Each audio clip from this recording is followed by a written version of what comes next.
नमस्कार प्यारे विद्यार्थियों। आज हम जो कविताओं की सीरीज चल रही थी हमारी 10वीं कक्षा की, आज उसमें हम जो हमारी एक अंतिम बची हुई कविता है उसको पढ़ने जा रहे हैं। और आज की हमारी कविता है how to tell wild animals. How to tell कैसे जाने, कैसे पहचाने वाइल्ड एनिमल्स यानी जंगली जानवरों को।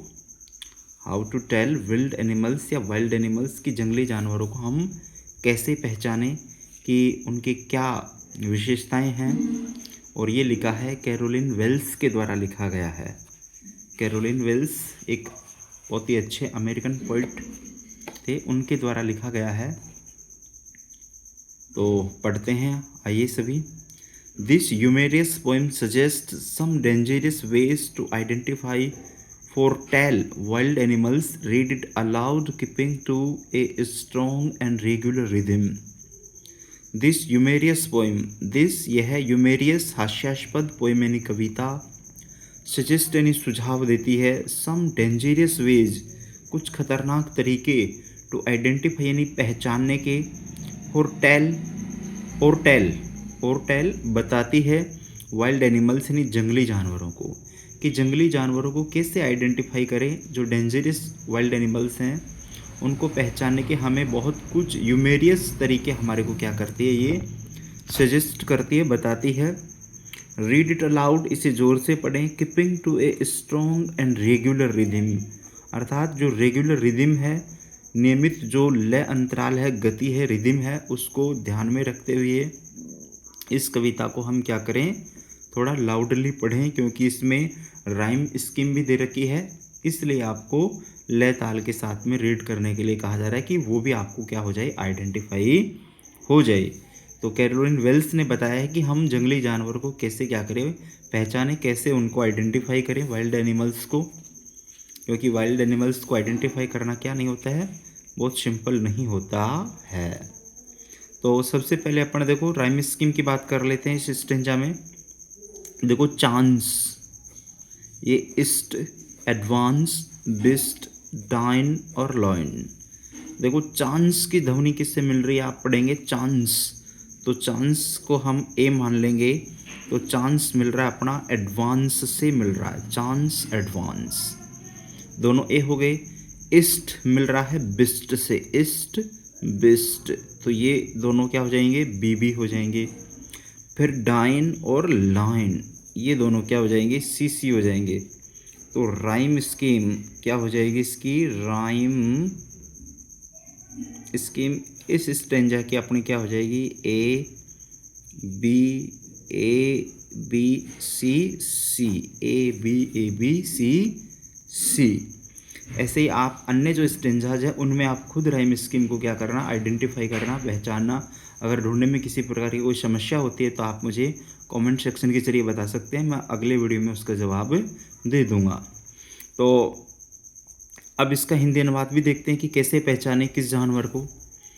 तो if ever you should go by chance to jungle in the east, and if there should to you advance a large Antony beast, if he roars at you as you are dying, you will know it is the Asian lion. आई यहाँ से चालू करते हैं अपन, if, आई नहीं है, if है। If means यदि, ईवर means कभी, you should go by chance, यदि तुम्हें संयोगवश, बाई चांस तुम्हें जाना हो, कहाँ जाना हो, to jungle in the east, पूर्व के जो जंगल हैं, पूर्वोत्तर भारत के जो जंगल हैं, घने जंगल हैं, अगर तुम्हें संयोगवश वहाँ जाने का मौका मिले या वहाँ तुम चले जाओ, तो क्या करना है, क्या देखना है, एंड और इफ़ देहर, यदि वहाँ, शुड टू यू एडवांस, आपके सामने, आपके आगे, ए लार्ज एंड टोनेबिस्ट, एक लार्ज यानी एक बड़ा, एंड टोनेबिस्ट गहरे पीले रंग का, बिस्ट यानी प्राणी, आपके एडवांस में आता है, आगे आ जाता है, आगे बढ़ते हुए आपके आता है।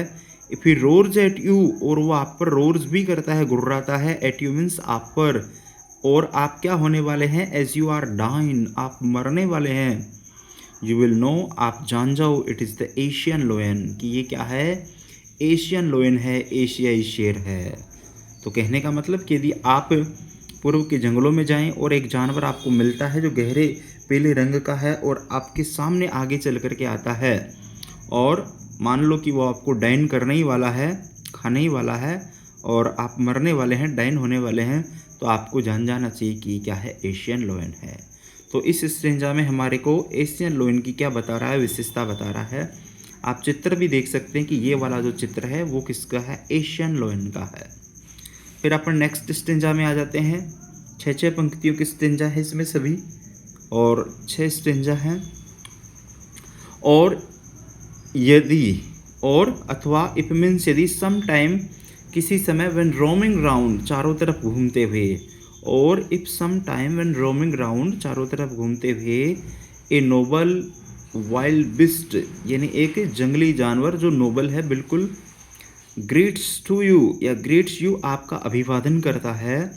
और क्या है देखो उस पर, with black stripes on A yellow ground, black stripes हैं, काली धारियाँ हैं और उसका काली धारियों का आधार क्या है, येलो ग्राउंड, अर्थात पीले शरीर पर काली धारियाँ हैं। जस्ट नोटिस, ठीक ध्यान दे लो, इफ़ ही ईट्स यू ये आपको खाने का प्रयास करता है, खाता है। दिस सिंपल रूल ये बिल्कुल साधारण नियम है, में हेल्प यू आपको पहचानने में मदद करेगा कि आपको लर्न कर लेना, सीख लेना है द बंगाल टाइगर टू डिशर्न कि ये क्या है, बंगाल टाइगर है। बंगाल टाइगर आपको क्या कर लेना है, इसे पहचान लेना है। डिशर्न करता है पहचानना, कि आपको इसे क्या मान लेना है, बंगाल टाइगर मान लेना है। फिर आगे अपन तीसरे स्टंजा में आ जाते हैं। इफ़ यदि स्ट्रोलिंग फोर्थ आगे बढ़ते हुए, ए बिस्ट एक जानवर, यू व्यू आप देखते हैं, हुज हाइड जिसकी खाल, विद स्पॉट्स इज पिपर्ड जिसकी खाल पर क्या है, बिल्कुल काले स्पॉट्स हैं, धब्बे हैं, पिपर्ड हैं जो दिखाई दे रहे हैं। As soon as he has left on you और जैसे ही वह आप पर लेफ्ट करता है, छलांग लगाता है, उछल कर आता है, यू विल नो तुम जान जाओ, इट इज़ द लिपर्ड कि ये क्या है, एक काला तेंदुआ है या एक तेंदुआ है, लिपर्ड है जिसके शरीर पर पिपर्ड जो है काली मिर्च के धब्बे हैं। It will do no good to roar with pain और इसे देख करके रोर करने का, रोने का, डरने का कोई फ़ायदा नहीं है, दर्द से कराहने का कोई फ़ायदा नहीं है। इट विल नो गुड ये अच्छा नहीं है, टू रोर विद पेन अर्थात उसकी दहाड़ से पेन करना, दर्द करना, रोना ये अच्छा नहीं है बिल्कुल भी। He will only leap and leap again वह बार बार आपकी ओर क्या करेगा, केवल उछाल करेगा, अर्थात बार बार आपकी ओर केवल वह उछलेगा। तो ये हमारे 3 स्टेंजा पूरे होते हैं। अब इसके बाद में अपन नेक्स्ट स्टेंजा है उस पर आ जाते हैं। इफ यदि when you are walking round, when you are walking round जब आप घूम रहे हैं, योर यार्ड आपका आंगन, you meet a creature there वहाँ आप एक प्राणी से मिलते हैं। यदि आप अपने आंगन में ही घूम रहे हैं और वहाँ एक प्राणी से मिलते हैं, क्रीचर से मिलते हैं, हु जो हग्स आपको गले लगाता है, वेरी वेरी हार्ड बहुत कठिनाई से, बी श्योर आप आश्वस्त हो जाओ, इट इज़ ए बियर कि ये एक भालू है, अर्थात अपने घर आंगन में ही आ जाता है और आपको गले लगाने का प्रयास करता है, तो ऐसा प्राणी कौन हो सकता है, बियर हो सकता है। ये चित्र है इसका। If you have any doubts यदि तुम्हारे को कोई डाउट्स हो, संदेह हो, आई गेस मैं अंदाज़ा लगाता हूँ, he will give you just one more craze कि वह आपको एक बार और दुलार करेगा, कि आप अंदाज़ा लगाएंगे, डाउट करेंगे कि भालू है या और कुछ है, तो वो एक बार आपको और क्रेज करेगा, दुलार करेगा। तो आपको दुलार करने वाला जानवर कौन सा रहेगा, भालू रहेगा। फिर नीचे आ जाओ, एक ही स्टेंजा के दोनों तरफ चित्र हैं, तो 2 की बात हो रही है। देखो, though to distinguish beast of prey, though means यद्यपि, टू डिस्टिंग्विश पहचानना, बिस्ट ऑफ प्रे शिकारी जानवरों को, ए नवाइस एक नो सीखे व्यक्ति के लिए, माइट नॉन प्लस उलझनग्रस्त हो सकता है। दो मीन्स यद्यपि, टू डिस्टिंग्विश पहचानना, बिस्ट ऑफ प्रे जंगली जानवरों को, शिकारी जानवरों को, ए नवाइस एक नो सीखे व्यक्ति के लिए, माइट नॉन प्लस उलझनग्रस्त हो सकता है, कि जंगली जानवरों को, शिकारी जानवरों को पहचानना एक नो सीखे व्यक्ति के लिए क्या हो सकता है, उलझनग्रस्त हो सकता है। द क्रोकोडाइल मगरमच्छ, you always may tell from the hyenas कि क्रोकोडाइल और मगरमच्छ को पहचानना तो आपके लिए बिल्कुल विशेष क्या रहेगा, एक अलग बात रहेगी, उलझनग्रस्त वाली बात रहेगी कि कैसे उनको पहचाने। लेकिन अंतर बता रहा है हाइना कम्स विद मेरी स्माइल, कि जो हाइना है वो कैसे आएगा, बिल्कुल स्माइल करते हुए आएगा। हाइना करता है लकड़ बग्गे से, कि हाइना है बिल्कुल मुस्कुराते हुए आएगा।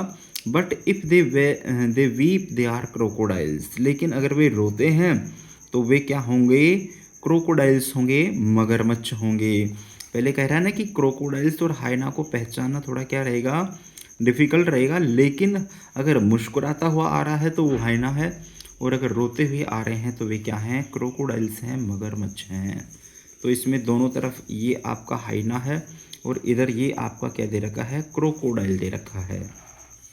अब अंतिम स्टेंजा है उस पर आ जाते हैं।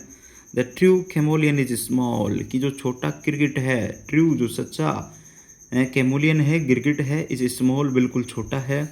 और ए लिजार्ड शॉर्ट ऑफ थिंग, एक छिपकली के प्रकार का प्राणी है, लिजार्ड शॉर्ट ऑफ थिंग है। He has not any years at all, उसके कोई कान नहीं होते हैं, ईयर्स नहीं होते हैं। And not a single wing, और उसके कोई पंख भी नहीं होते हैं।